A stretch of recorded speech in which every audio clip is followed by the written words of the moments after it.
बिहार की द्वितीय चरण की शिक्षक भर्ती में 6 से 8 और 9 से 10 इस वर्ग में ऐसे सभी अभ्यर्थी जिन्होंने सामाजिक विज्ञान इस विषय का चुनाव किया है, तो उनमें से लाखों ऐसे अभ्यर्थी हैं जिनका सब्जेक्ट कॉम्बिनेशन गलत हो गया है। आप सारी चीजें पहले से ही जानते हैं। एग्जाम के एक दिन पहले 7 दिसंबर को रात में आपका सब्जेक्ट कॉम्बिनेशन चेंज करने का एक आदेश आता है माननीय अध्यक्ष अतुल प्रसाद जी के द्वारा, जिसके कारण सारा जो खेला था वो बिगड़ जाता है और हजारों लाखों ऐसे स्टूडेंट हैं जिनका सब्जेक्ट कॉम्बिनेशन गड़बड़ हो जाता है, क्योंकि पहले आपको कुछ और बताया गया था और 7 तारीख के नोटिफिकेशन में आपको कुछ और बताया गया है।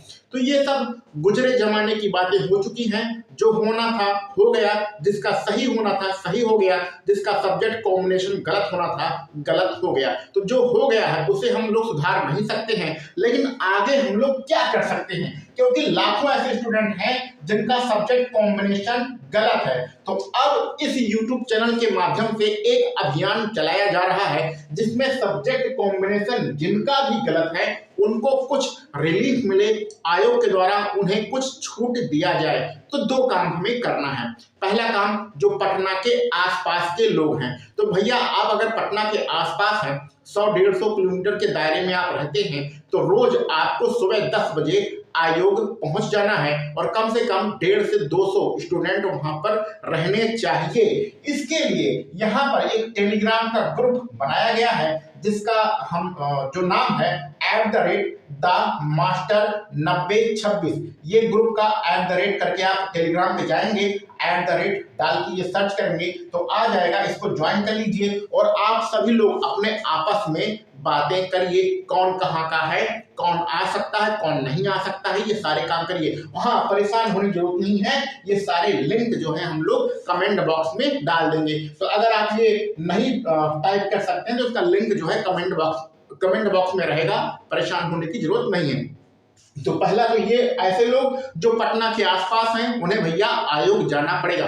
देखो भैया, मांगने से सब कुछ मिलता है। आपको पता है जब नोटिफिकेशन आया था तो 6 से 8 की भर्ती में बीटेक वाले और बीसीए वालों को शामिल नहीं किया गया था। बीटेक वाले लगातार धरना प्रदर्शन किए, 5-6 दिन तक लगातार उनका धरना प्रदर्शन चला।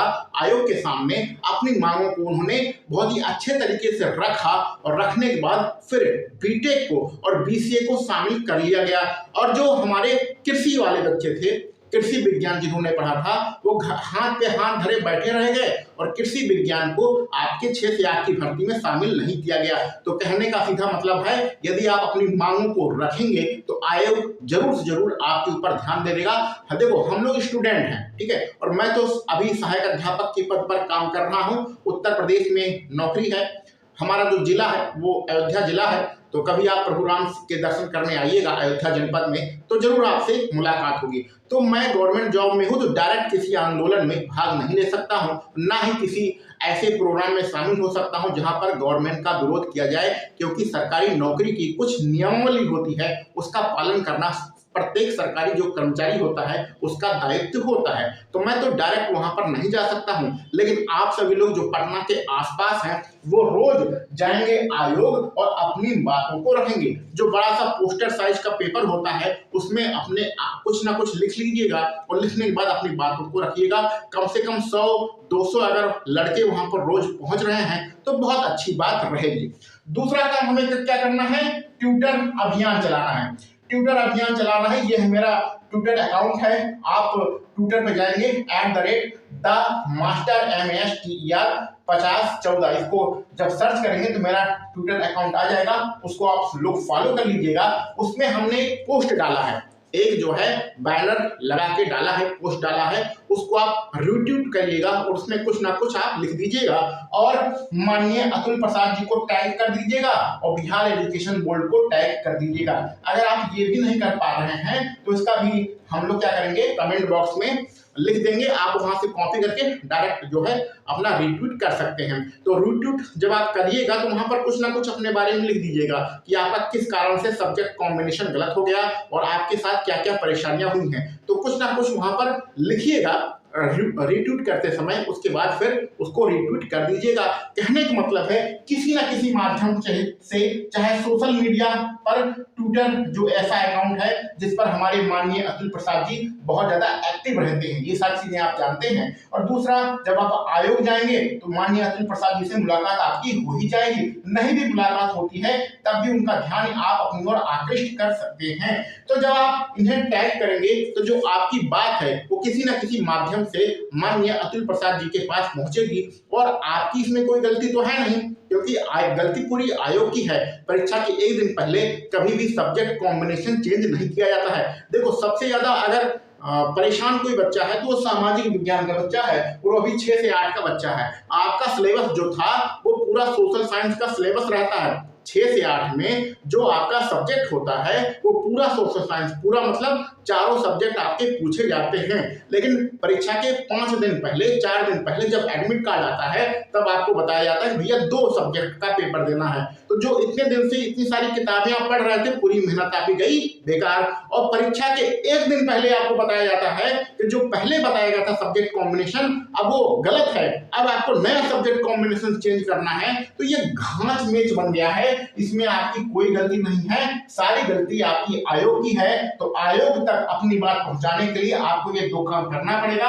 पटना के आसपास जो भी लोग हैं, जितने भी लोग हैं, सबसे पहले तो जितने भी लोग हैं वो इस ग्रुप को ज्वाइन कर लीजिए। इसका लिंक हम लोग कमेंट बॉक्स में दे देंगे।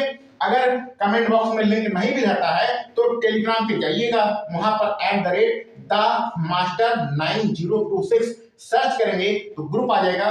ग्रुप को ज्वाइन करके आप सभी लोग अपने आपस में बातें करिए कौन कहाँ का है, और फिर जो भी पटना के आसपास से हैं, अगर आप 150 किलोमीटर दूर भी पटना के हैं तो भी आराम से आप पहुंच सकते हैं। और हाँ, एक दिन नहीं जाना है, एक दिन नहीं जाना। ऐसे कुछ लोग कह रहे हैं कि संडे को आओ, संडे को आओ। भैया, एक दिन से कुछ नहीं होने वाला है, कम से कम 4-5 दिन लगातार आपको जाना पड़ेगा। जब तक आपकी डिमांड पूरी नहीं हो जाती है तब तक आपको जाना है। आप सवेरे 10 बजे पहुंच जाओ और वहां से शाम को 3 बजे निकल लो।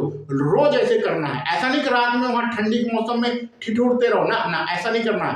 रोज 10 बजे पहुंचो, खाना पीना खा के और बढ़िया टिफिन उफिन पैक करके रोज सवेरे 10 बजे पहुंच जाओ, और फिर 3 बजे 4 बजे वहां से निकल लो, अपने घर निकल लो। फिर अगले दिन सवेरे पहुंच जाओ 10 बजे।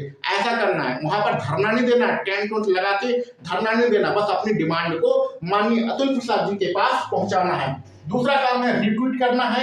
ये मेरा ट्विटर का अकाउंट है, इस पर आप जाकर मेरा ट्वीट जो है उसको रिट्वीट कर सकते हैं, अथवा जो आपका पोस्ट है, ट्विटर की पोस्ट है, उसका हम लिंक दे देंगे, डायरेक्ट आप रिट्वीट कर सकते हैं। और हाँ, एक बात, आप सोशल मीडिया के बारे में मैं बहुत ज्यादा नहीं जानता हूं, ठीक है, आप लोग मुझसे ज्यादा जानते हैं। तो और हम लोग क्या कर सकते हैं, कैसे कर सकते हैं, ये सारी चीजें आप लोग ग्रुप में बताइएगा।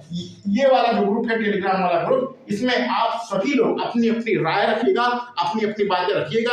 और भी हम लोग क्या कर सकते हैं सोशल मीडिया के माध्यम से, वो सारी चीजें आप लोग हमें बताइएगा, क्योंकि मुझसे ज्यादा आप लोग सोशल मीडिया पे एक्टिव हैं और मुझसे ज्यादा सोशल मीडिया की जानकारी आपके पास है और मुझसे ज्यादा ग्रुप आपके पास है। तो सारे ग्रुप में ये काम करना है। और हाँ, ट्विटर पे एक काम और करना है। ऐसा मत सोचिएगा कि आपने कर दिया। देखो भैया, जिस हॉस्टल में आप रहते हैं उसमें कम से कम 100-200 बच्चे रहते हैं। वो चाहे यूपीएससी का पेपर उन्होंने दिया है अथवा नहीं दिया है, कोई मतलब नहीं, सबके मोबाइल से आप ट्वीट करिए। आप अगर घर में रहते हैं तो मम्मी है, पापा है, बड़ा भाई है, बड़ी बहन है, सबके मोबाइल से आपको ट्वीट करना है, चाहे वो बीपीएससी में पढ़ रहा हो चाहे नहीं पढ़ रहा हो। कहने का मतलब जितना भी मोबाइल आपको मिल जाए सबसे आपको ट्वीट करना है, कैसे भी करके अपनी बात माननीय अतुल प्रसाद जी तक आपको पहुंचाना है। और जब रिट्वीट करिएगा तो वहां पर टैग जरूर करिएगा, अतुल प्रसाद जी को टैग करिएगा और बिहार एजुकेशन डिपार्टमेंट को टैग करिएगा,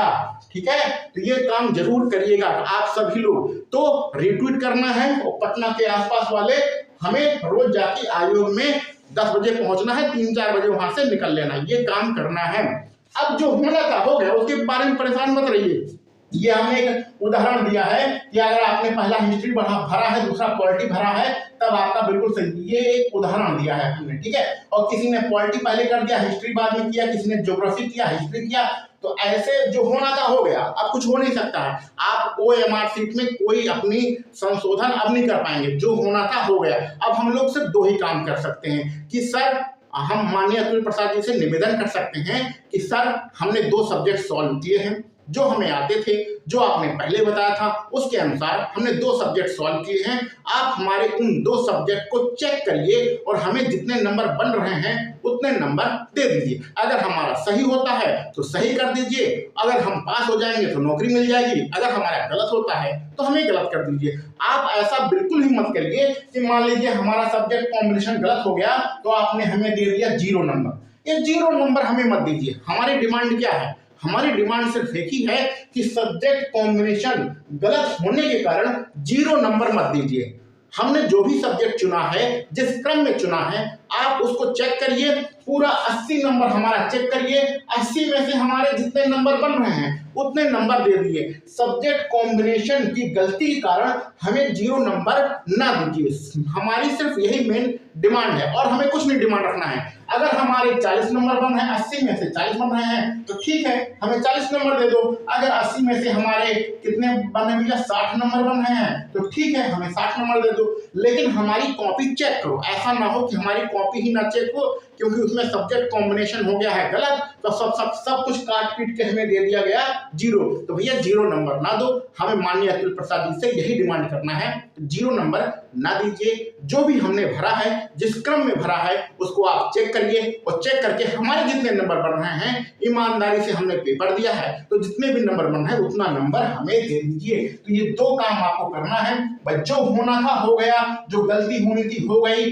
7 तारीख का नोटिफिकेशन आया, उससे पहले का नोटिफिकेशन आया, आप ट्रेन में थे, आप बस में थे, आप नहीं देख पाए, आपने चेंज किया नहीं किया, जो होना था हो गया।